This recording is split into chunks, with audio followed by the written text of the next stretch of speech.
Friends ಎಲ್ಲ ಹೇಗಿದ್ದೀರಾ? ಶ್ವೇತಾ ಚಾನಲ್ಗೆ ಸ್ವಾಗತ.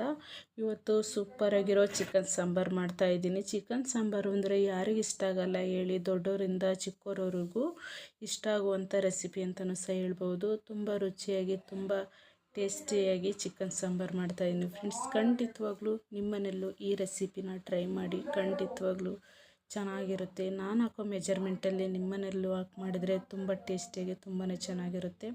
ಬ್ಯಾಚುಲರ್ಸ್ಗಾಗಿರ್ಬೋದು, ಬಿಗಿನರ್ಸ್ಗಾಗಿರ್ಬೋದು ತುಂಬಾ ಹೆಲ್ಪ್ ಆಗುವಂಥ ರೆಸಿಪಿ ಇರುತ್ತೆ. ನಾನಿಲ್ಲಿ 2 kg ಚಿಕನ್ ತೊಗೊಂಡಿದ್ದೀನಿ. ರೆಡಿ ಚಿಕನ್ನು ನಾನು ನೀಟಾಗಿ ವಾಶ್ ಮಾಡಿ ಇಟ್ಕೊಂಡಿದ್ದೀನಿ. ಅರಿಶಿನ ಉಪ್ಪು ಹಾಕಿ ಪಾತ್ರೆ ಬಿಸಿಗಿಟ್ಟು ಇಲ್ಲೊಂದು 50 ಗ್ರಾಮ್ ಆಗುವಷ್ಟು ಎಣ್ಣೆ ಹಾಕಿದ್ದೀನಿ. ನಿಮಗೆ ಎಣ್ಣೆ ಜಾಸ್ತಿ ಬೇಕು ಅಂದರೆ ನೀವು ಜಾಸ್ತಿ ಹಾಕ್ಕೊಳ್ಳಿ. ನಾನಿಲ್ಲಿ ಫಸ್ಟು ಒಂದು 3 ಲೆಗ್ ಪೀಸ್ ಹಾಕ್ಕೊತಾ ಇದ್ದೀನಿ. ನೆಕ್ಸ್ಟು ಈ ಉಳಿದಿರೋ ಚಿಕನ್ನು ಸಹ ಹಾಕಿ ಇದಕ್ಕೆ ಅರಿಶಿನ ಹಾಕ್ತಾಯಿದ್ದೀನಿ. ಹಸಿ ಸ್ಮೆಲ್ ಹೋಗಬೇಕು ಅಂದರೆ ಅರಿಶಿನ ಹಾಕಲೇಬೇಕು. ಇದಕ್ಕೆ ರುಚಿ ತಕ್ಕಷ್ಟು ಉಪ್ಪನ್ನು ಸಹ ಹಾಕಿ ನೀಟಾಗಿ ಮಿಕ್ಸ್ ಮಾಡ್ಕೋಬೇಕು.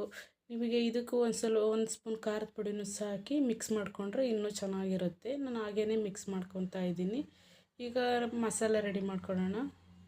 ಫ್ರೈ ಆಗೋ ಅಷ್ಟೊತ್ತಿಗೆ ಒಂದು 5-6 ಹಸಿಮೆಣಸು, ಒಂದು ಅರ್ಧ ಕಪ್ಪು ಕಾಯಿ, ಒಂದು ಸ್ಪೂನ್ ಕಾಳು ಮೆಣಸು, ಒಂದು ಸ್ಪೂನ್ ಜೀರಿಗೆ, ಒಂದು ಸ್ಪೂನ್ ಸೋಂಪು, ಒಂದು ಪಲಾವ್ ಎಲೆ, ಒಂದು ಸ್ವಲ್ಪ ಚಕ್ಕೆ, 2 ಏಲಕ್ಕಿ, ಒಂದು ಅರ್ಧ ಮರಾಠಿ ಮೊಗ್ಗು ತೊಗೊಂಡಿನಿ. ಮೀಡಿಯಮ್ ಸೈಜ್ ಒಂದು 3 ಈರುಳ್ಳಿ, ಒಂದು ಇಡೀ ಬೆಳ್ಳುಳ್ಳಿ, 2 ಟೊಮೊಟೊ ಮೀಡಿಯಮ್ ಸೈಜು, 1-1.5 ಇಂಚು ಶುಂಠಿ ತೊಗೊಂಡಿನಿ. ಇಷ್ಟನ್ನು ಸಹ ಫ್ರೈ ಮಾಡಬೇಕು.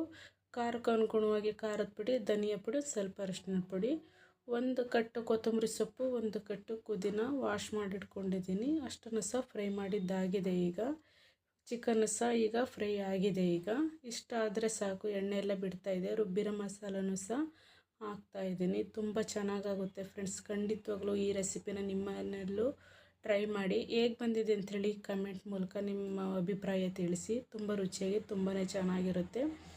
ನಿಮ್ಮ ತಿಕ್ನೆಸ್ ನೀವು ಹೇಗೆ ಬೇಕು ಅಂದರೆ, ನಿಮಗೆ ತೆಳು ಬೇಕಂದರೆ ತೆಳು ಮಾಡ್ಕೊಳ್ಳಿ, ದಪ್ಪ ಬೇಕಂದರೆ ದಪ್ಪ ಮಾಡ್ಕೊಳ್ಳಿ. ಗ್ರೇವಿ ಥರ ಬೇಕು ಅಂದರೆ ಇದಕ್ಕೊಂದು ಸ್ವಲ್ಪ ನೀರು ಕಡಿಮೆ ಮಾಡಿಕೊಂಡ್ರೆ ಗ್ರೇವಿ ಟೈಪ್ ಆಗಿಬಿಡುತ್ತೆ. ನಾನು ಇಷ್ಟು ಹದವಾಗಿ ಮಾಡ್ಕೊಂಡಿನಿ ರೈಸ್ ಜೊತೆಗೆ, ಮುದ್ದೆ ಜೊತೆಗೆ. ಈಗ ಒಳ್ಳೆ ಕುದಿ ಬಂದಿದೆ, ಒಳ್ಳೆ ಘಮ ಬರ್ತಾಯಿದೆ ಸಾಂಬಾರು. ನಾನು ಯಾವುದೇ ರೀತಿ ರೆಡಿ ಗರಂ ಮಸಾಲ ಹಾಕಿಲ್ಲ. ನಾನು ಮನೆಯಲ್ಲೇ ಮಾಡ್ಕೊಂಡಿರೋ ಅಂಥ ಧನಿಯಾ ಪುಡಿಯಲ್ಲೇ ಮಿಕ್ಸ್ ಆಗಿತ್ತೆ ಗರಂ ಮಸಾಲೆ ಎಲ್ಲ. ನಾನು ಸ್ವಲ್ಪ ಚಕ್ಕೆ ಗರಂ ಮಸಾಲೆ ಐಟಮ್ ಹಾಕ್ಕೊಂಡಿದ್ದೀನಿ. ಫ್ಲೇವರ್ ನಿಮಗೆ ಇಷ್ಟ ಆದರೆ ಮಾತ್ರ ಪುದೀನ ಹಾಕ್ಕೊಳ್ಳಿ. ನಮಗೆ ಫ್ಲೇವರ್ ಇಷ್ಟ, ಹಂಗಾಗಿ ನಾನು ಪುದೀನ ಹಾಕ್ಕೊತಾ ಇದ್ದೀನಿ. ಲಾಸ್ಟಲ್ಲಿ ಸ್ವಲ್ಪ ಕೊತ್ತಂಬರಿ ಸೊಪ್ಪು ಹಾಕಿದರೆ ಸೂಪರಾಗಿರೋ ಚಿಕನ್ ಸಾಂಬಾರು, ವೆರಿ ಟೇಸ್ಟಿಯಾದ ಚಿಕನ್ ಸಾಂಬಾರು ರೆಡಿ. ಖಂಡಿತವಾಗ್ಲೂ ಈ ರೆಸಿಪಿನ ನೆಂಟರು ಬಂದಾಗ ನೀವು ಟ್ರೈ ಮಾಡಿ. ತುಂಬ ಇಷ್ಟಪಟ್ಟು ಊಟ ಮಾಡ್ತಾರೆ. ಅರ್ಜೆಂಟಲ್ಲ ಮಾಡುವಂಥ ರೆಸಿಪಿ ಅಂತಲೂ ಸಹ ಹೇಳ್ಬೋದು. ತುಂಬ ರುಚಿಯಾಗಿ ತುಂಬಾ ಚೆನ್ನಾಗಿರುತ್ತೆ. ನಮ್ಮನೆಗೆ ಮಕ್ಕಳು ದೊಡ್ಡವರಿಂದ ಚಿಕ್ಕವರೆಗೂ ಎಲ್ಲರೂ ಖುಷಿಯಿಂದ ಊಟ ಮಾಡಿದ್ರು. ಸಾಂಬಾರು ಮಾತ್ರ ಮಸ್ತಿತ್ತು. ನಿಮ್ಮನೆಯಲ್ಲೂ ಹೀಗೆ ಸಾಂಬಾರು ಮಾಡಿ ಹೇಗೆ ಬಂದಿದೆ ಅಂತೇಳಿ ಕಮೆಂಟ್ ಹಾಕಿ. ಕ್ವಾಂಟಿಟಿ ನಾನು ಇಲ್ಲಿ ಏನು ಹಾಕಿದ್ದೀನಿ ಮೆಜರ್ಮೆಂಟ್, ಅದೇ ಮೆಜರ್ಮೆಂಟಲ್ಲೂ ನಿಮ್ಮನೆಯಲ್ಲೂ ಮಾಡಿ. ಖಂಡಿತವಾಗ್ಲೂ ಚೆನ್ನಾಗಿರುತ್ತೆ.